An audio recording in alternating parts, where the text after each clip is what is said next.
You too. How's everyone doing? Jags to Riches, James Peters. Thank you all so much for your time. NBA offseason, guys. Just my weekly update. Summer League is full speed ahead right now, not for the Boston Celtics yet. That is actually going to be coming up here in a few days. So, today, no real big breaking news. Obviously, recently there's been the last time we spoke, Brogdon and all kinds of shit was going on with the KD, trade request. But today, kind of quiet. There have been some moves, and so really what I want to do is just kind of go over some of the notable developments when it comes to transactions, but really I want to speak more on summer league, kind of preview that, talk about the roster and some of my key guys that I will be looking out for. This isn't going to be some long drawn out video, but kind of the reason I'm looking at some of these guys that I will mention is, I'll also tie into the fact of some of our roster remaining needs, if you will, even though they've built out one hell of a team so far. A 9 or 10 man rotation that's quite impressive. So, again, guys, thank you. I appreciate you. So, right off the bat, like I said, some of the notable moves, no developments with KD, nothing like that's going on. You're just seeing a shitload of max contracts being signed. And, I think, like I said, since we last spoke, we know about Brogdon. We've talked about all those type of moves, but we did see TJ Warren sign with the Brooklyn Nets. We seen Goran Dragic sign with the Bulls. And then the other one related, because, TJ Warren was kind of linked to Boston as far as in the rumor mill. But the other one I think had a little bit more validity to it was Thomas Bryant, who unfortunately signed with the Lakers as of, I think, an hour or two ago. That's a good signing for the Lakers. And again, it's just one of those things with the Celtics that their roster that they built back to the rotation, like I said, Marcus, the Jays, Tatum and Brown, Al, Rob, Brogdon, White, Grant, Gallo, and now Peyton Pritchard, 10, and then, of course, Sam Hauser and Cornette, J.D. Davison, and etc. But that 10, especially that 9, ending with the Gallo and Grant, at 8 and 9, that is a hell of a deep right. I mean, that's impressive, which to me kind of leaves over two needs, I still think. And I can't even say glaring, but it's just kind of like if you have to ask what is left, and that is the wing depth and front court. And when I say front court, it's more of just a contingency plan for this year and for what comes next for Al Horford, because that is going to approach a lot quicker. And I don't really see anything in place yet unless they're abandoning like the double big and going a different direction once he moves on. So right now, guys, like I said, Summer League is in full effect. We've seen Chet Holmgren all over the damn place. I mean, I actually was just looking at his highlights of that OKC game. I think he scored it was either 23 or 27, but he also, I think it's 23.7 rebounds, 4 assists, 6 blocks. I mean, that kid is the real deal. If he can stay healthy, I mean, he's going to have one hell of a career. I'd like to see him, of course, put on some size. I can give him the same criticism you've heard 99 times, but I mean, again, very impressed with that young man. So we'll have to see. Boston's first game will be this upcoming Saturday against Miami. So we will get to see some of the J.D. Davisons of the world and some of the other guys we'll be talking about. But free agency, there are still some people. It's starting to thin out a little bit, but you do still have, like I heard, Carmelo Anthony, DeMarcus Cousins is someone that you've heard linked to Boston before. I believe Montrezl Harrell, one of the Martin twins is still out there. And then you've got Hassan Whiteside. And then the last one for me, which I think is, kind of interesting as well, is LaMarcus Aldridge. Because again, guys, there's two glaring needs to me. And I hate not glaring, damn it, James. It's and when I look at who's left, when you think of wing, and I know they signed Gallo, I know they have Grant, but I'm talking about more of like if Bruce Brown would have came in, that 3-and-D guy that can play like the 2 or 3 opposed to more like the 4, you know what I mean? Because Gallo is not the quickest guy in the world. He's more of a 4, 6 damn 10, 2, at least 240 probably, if not more. And it's kind of thin, in that wing depth. It's like Carmelo and Kessler Edwards and who else was? Nicholas Batum, I think, is still out there. That's kind of an interesting one, as a potential 3.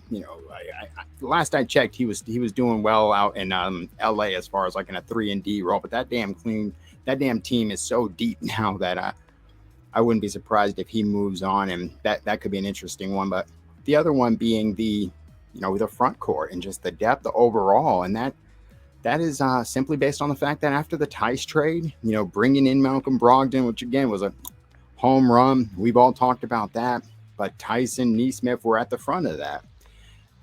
And the problem is, Tice is a fantastic number 3 big. You've seen when Rob went down for that month at the end of the season, he came in and was excellent. I mean, multiple double-digit games. There was one point it was either he had 11 points in 11 minutes or 15 points in 15 minutes. I mean, there was a game in the playoffs. I want to say it was like a game 2 against either the Nets or Bucks where, I mean, he was among those other guys, the bench players that basically saved that game on an off night from the Stars. But, him in that role, it does kind of, it stings losing him just because that is a major concern. When you look at having an injury prone Rob Williams, as, spectacular as he has been, and especially the leap he made, this past season at 10-10 walking double, and obviously made second team all NBA, defensive wise. And, his lob threat and his, what he does on the, rim protector side is second to none. That free safety role is fantastic, but he is injury prone. I mean, it is what it is. Even in this past season, when he was at his best, health wise, he still missed a damn month. But Al Horford, 36, going to be turning 37. So when you talk about those two guys, because who's after that? Luke Cornett. I mean, is that really all we have left?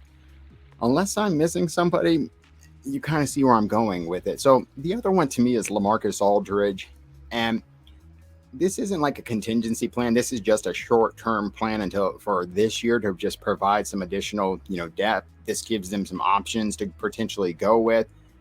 Because when I keep saying contingency plan, it's when I think of what comes next after Al Horford moves on. You know what I mean? Are you just slotting Brogdon in and kind of going that direction with, the Brogdon Smart, Jays and Rob? Or, do you see them try to bring in someone to replace what Al does to this team? There are so many different directions that they can go. It just kind of depends. It's just, to me, do they spend 2 years, getting everyone acclimated to this double big just to abandon it, once Al moves on? So again, we'll have to see. Maybe again, Brogdon or Grant or one of those guys just step right on in. But in the meantime, this upcoming season, I think Aldridge is a decent choice. I know a lot of people with all the bullshit out in Brooklyn not keeping an eye on it. And I do know he is. He's 36 years old, so same age as Al. But he played 47 games. He averaged 22 minutes.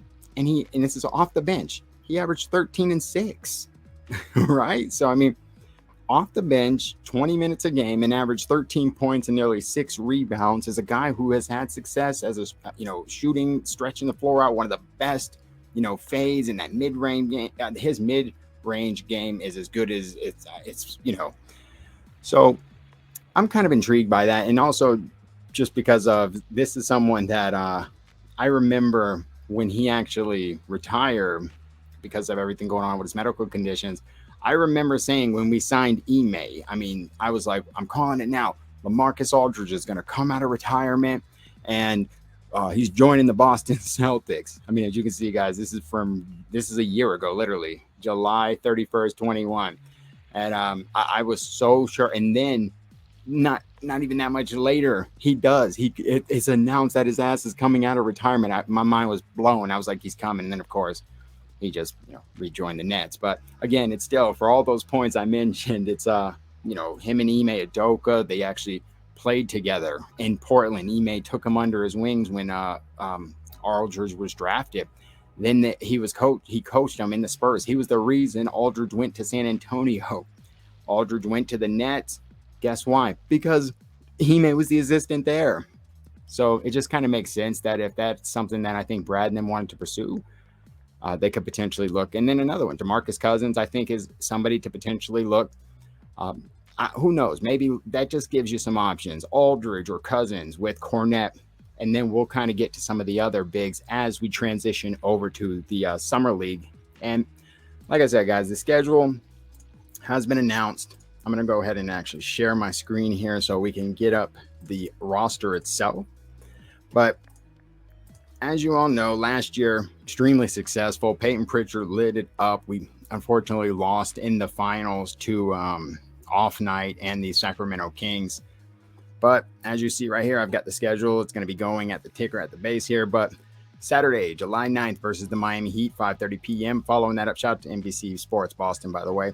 Monday, the 11th against the Bucks at 8 p.m. The 12th, so back-to-back against Golden State at 8, and then final against Memphis on the 14th at 3:30. Now, the roster itself, head coach Ben Sullivan, assistant coach for the Boston Celtics, Johan Begaron, guard forward out of Paris. Then you got Jordan Boone, J.D. Davison, Sam Hauser, Jericho Helms, Brighton Hobbs, Mephidu Kabengele, AJ Reeves, Matt Ryan, Broderick Thomas, and Travion Williams. Forgive me for any mispronunciation. Now, first, I'd like to say that Bobby has pretty much done reactions to the majority of those guys. So definitely go check those out. Those are some of the best videos that we actually can offer on Celtic Corner. They're always very entertaining and they, are a blast. So definitely check those out. So some of the guys I want to talk about, there's some names that, jump right off the bat. First, Noam Madar, we talked about that. He's, I believe, playing with the Israeli national team instead.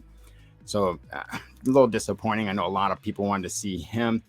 But some of the guys that you obviously know eyes are going to be on last year's pick in Johan Begaron. He actually, looking into him a little bit more, played in the A-League this past season and averaged, I think, a little bit over 11 points and 4.5-ish rebounds, 4 or 4.5, somewhere in that ballpark. So people forget that kid is only 19 years old. Everyone's talking about J.D. Davison, how, young he is. They are literally like a month and a half apart when it comes to age. So that's extremely impressive. And speaking of J.D. Davison, he's going to be the other extremely popular one.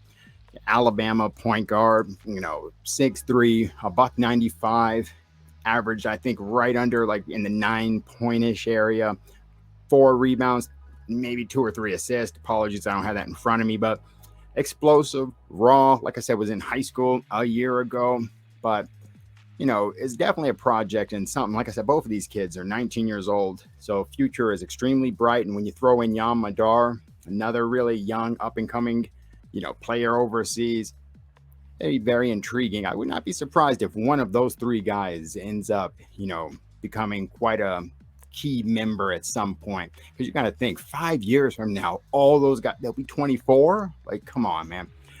But when you think of like starting lineup real quick, there's a good chance it'll be J.D. Davison. I think Broderick Thomas will be at the 2. Then I think you'll see Sam Hauser. Then after that is where it gets interesting. They could go with a Kabengele or a Travion Williams. It just kind of depends if they're doing like a double big or, just what exactly it is that they're wanting to do. So again, that would be my starting team. But Broderick Thomas, right off the bat, I'm not going to spend too much time with him. He was pretty much with the Celtics a good amount of the team, or a good amount of the year on just, the back end of the roster. But in 7 games in the G League last year, he averaged nearly 20 points, 5 rebounds, 4 assists. He shot 6.5 attempts from 3, and he shot 47%. So that kind of just gives you an idea of what even the back of our bench can actually do in the G League. But some of the other starters, and this is the 3 guys I want to keep my eye out for, besides, the obvious guys that I just named with, Johan Begaron and J.D. Davison. It's Sam Hauser, Mephidu Kabengele, forgive me, and Travion Williams. Those are the 3 bigs. Now, Sam Hauser just got signed to a new contract, and I thought while in Maine was pretty much the best player on that team while he was playing.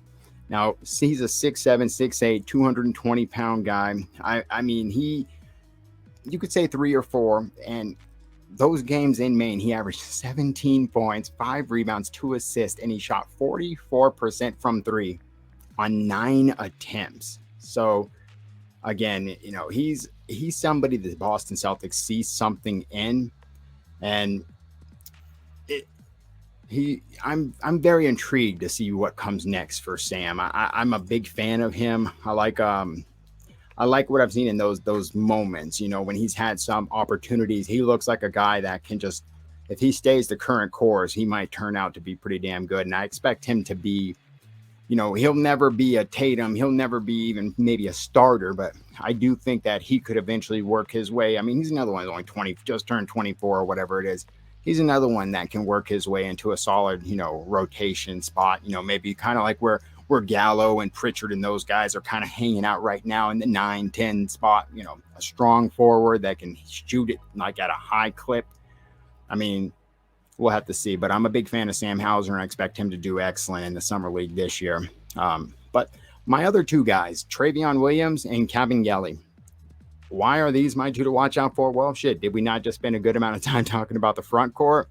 And it keeps bringing me back to this thing on, well, I know they were trying to get Thomas Bryant and it didn't work out, but if they are to stay where they're at and not bring in anyone, not a Cousins or, you know, Aldridge, or there may be, I don't know, someone I might be missing, Robin Lopez or Aaron Baines or whoever, you know, pick a, you pick them. But is it because of what they potentially see in the Kabengele and Travion Williams? And as I looked into both of them a little bit more, I started to get intrigued, because you're talking about two guys that are both in like the 6'10", 250 ballpark. But Kabengele played in the G League last year, right? And in his 8 games whereas Travion was in his senior year at Purdue.